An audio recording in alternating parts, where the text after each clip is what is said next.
You're in the right place. Hello, I'm Dan Harris. Hi, and I'm Claudia Koestler. You're over here, over there.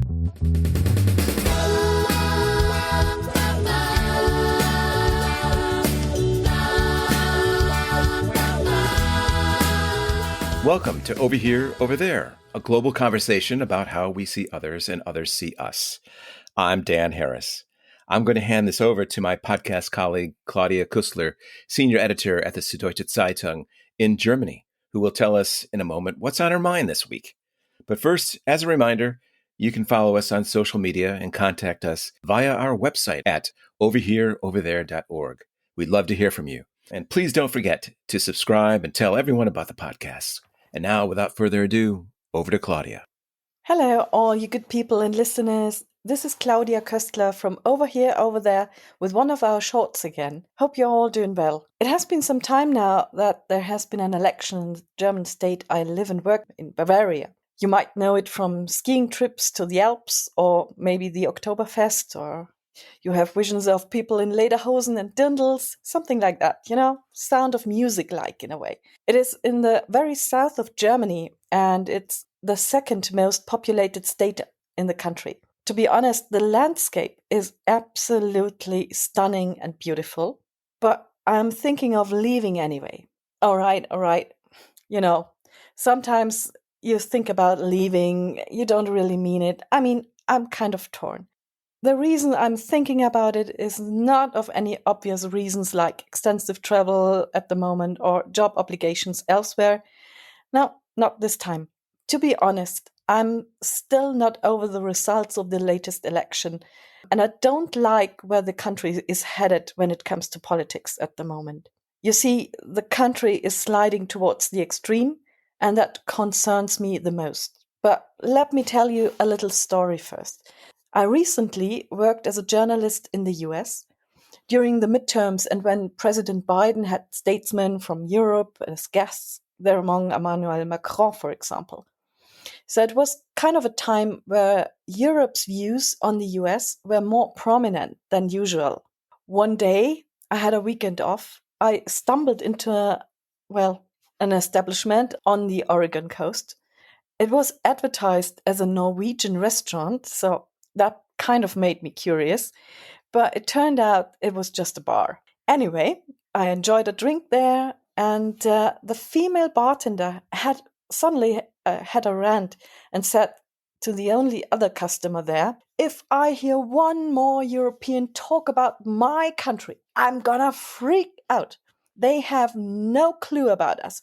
They've probably just been to New York or California, and if at all, and have no idea about any other state.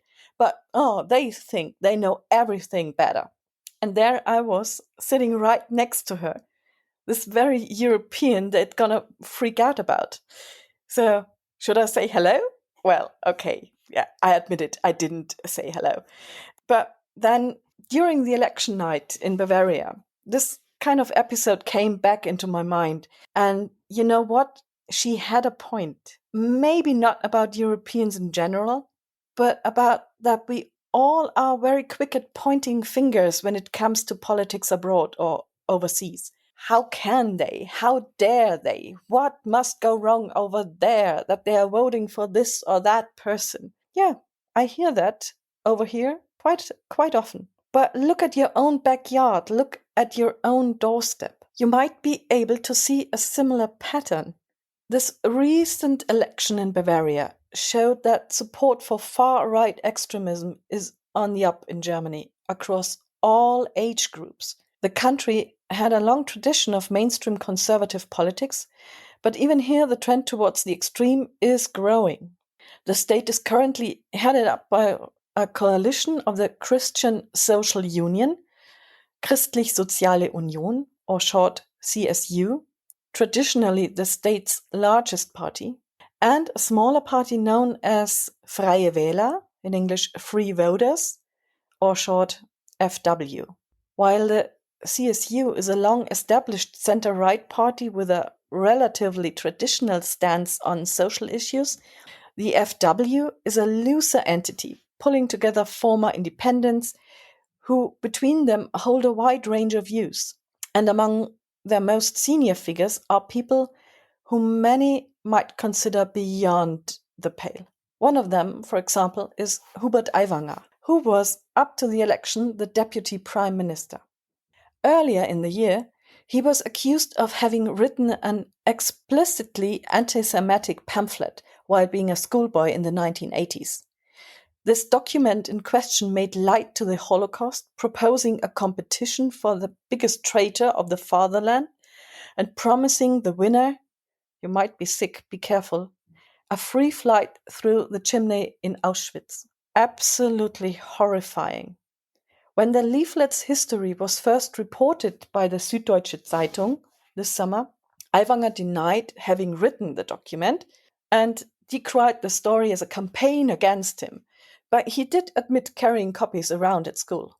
His brother actually later admitted putting the pamphlet together, but, well, let's just say there are still some question marks around that. When the results of the latest election came in, the CSU maintained its position as the strongest force, but only just. Both the FW, the Free Voters, and the extreme right-winged AfD gained, and the Green Party lost.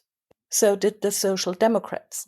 According to some polls, the Free Voters, the FW, stole around 260,000 votes from the CSU in this election. As I'm talking to you now, it is likely that the old coalition partners, CSU and Free Voters, FW, will be the new coalition partners. But the FW has gained strength. And think about it. Thousands and thousands of people have voted for the AfD and the Free Voters in spite of Aiwanger's scandal. Unbelievable. In a comment that I wrote that night for the Süddeutsche Zeitung, I asked who these voters are, who those politicians are. They don't want to reconcile. They don't want to bring people together. They certainly don't want to build bridges. And they probably get a lot of votes precisely for that reason. What an alarming sign for the state of our society, don't you think? Especially when you consider that we are a generation that has far more access to knowledge and information than any other one before us. Never before has there been such unlimited access to informations, so much history to learn from. But instead of forming opinions from this, more and more people just want to follow anyone with a strong opinion and a simple slogan that most of the time are just about being against something or that stir up anger and polarize.